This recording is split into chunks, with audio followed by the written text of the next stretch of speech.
was 19 or 20 years old, maybe 21. My best friend got killed in a car accident, and so I started thinking a lot about what was important in life. At the same time, the Intifada started, and I started seeing pictures in the newspaper of guys my age who were going into battle. This whole Israel idea, something I hadn't really thought that much about before, and I started feeling like it was really important to me that I was connected to my people. I came to Israel with the idea of joining the army. I knew I wanted to go into a special unit, Special Forces of the Paratroopers, that focuses on the Gaza area. Gaza is a very, very dangerous place to operate. Has a lot of people who are very, very violent and would want nothing more than to see a lot of dead Jews. We all knew that we're going into a place that the enemy wants us to come into. We knew that they had booby traps set for us. We knew that they were waiting for us with anti-tank rockets. Gaza is not a place you want to go.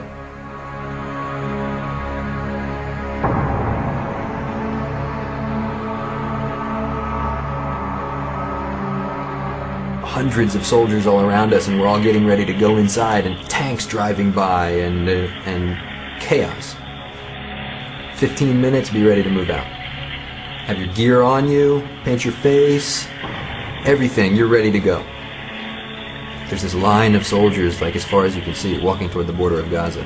We get up to a certain point, and there's some soldiers standing on either side of the road, and they're asking each person who goes by, do you have your dog tags? I'm like, no, I don't have my dog tags. They write my name down, Ariel Siegelman, equals number 6624. Put one in your boot. Put one in your other boot. Put one around your neck. Because you know what dog tags are for. I gotta have one in one boot, one in the other boot, and one around my neck, because if they find pieces of my body somewhere and they don't know whose body it is, so now hopefully they'll be able to tell, oh, that's number 6624. Then we get to a point right at the fence where they stop us and stand us in a big semicircle, in a chet. Many, many men deep. Huge semicircle, because hundreds of soldiers, all of us with our faces painted. We're all standing there with all of our equipment on, all of our gear. Everybody's brain is buzzing, like trying to figure out what the heck's going on. So they hand us this little card, this laminated card, but it says Tefillah lifnei yetziah lekrav, the prayer for going out to battle. And there's this rabbi standing there in front of all of us, and he yells at the top of his lungs, and he says the psukim, right, like the statements in the Torah that the Kohen Gadol, the high priest, says to the nation before the nation goes off to battle. He says, you are the army of Israel, and you're going to war, but you will not be afraid, because God is going out to war with you. God is going to fight your battle for you. I think I speak for the other guys who were there. All that buzzing, all that like confusion that was going on, it was just like focus.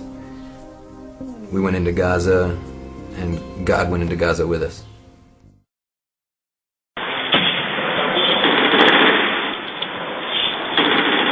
It was like walking into hell. The world is full of explosions. The world is full of smoke. I mean, it was war. Here we are, beautiful morning, beautiful downtown Gaza.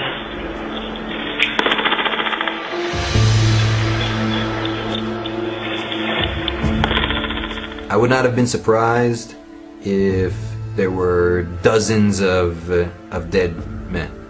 And I see a whole bunch of armored personnel carriers and tanks with their hatches open. And I think like, man, how many guys got it? And as I'm going by, I'm kind of glancing inside to look for the blood. So I see my officer and I ask him, how many of us got hurt? How many people got killed? He said, well, nobody. Nobody got killed. And I'm like, what? And all of that shooting and all of those explosions and all of that stuff that was going on around us, nobody got killed? One guy got injured, a chunk of concrete comes flying out of the house and hits this guy, tears the arm of his uniform, and when I saw the medic taking care of him, he was using a baby wipe. That was the injury in our unit in the Gaza war. When we walked out of Gaza, as the sun peeked up over the horizon, there was this huge double rainbow in the sky, with military vehicles, tanks driving by, and there's this euphoric feeling of knowing that, you know, okay, so far, man, I survived. And for a moment, for a couple of minutes, everybody stopped. And all these guys are like looking at the sky. I'm telling you, people felt it. The whole time we were in there, we felt it like, what is going on? How come the bullets aren't hitting us? How come the explosions aren't getting us? How come the tripwires, we see them? Everyone, how come we find everything? It doesn't seem right. Something's not right here. This rainbow went across the sky. These guys were stopping. They reached their hands to the sky and they're like cheering. I hear guys saying like, he's with us. Hashem itanu. We went into Gaza, and God went into Gaza with us.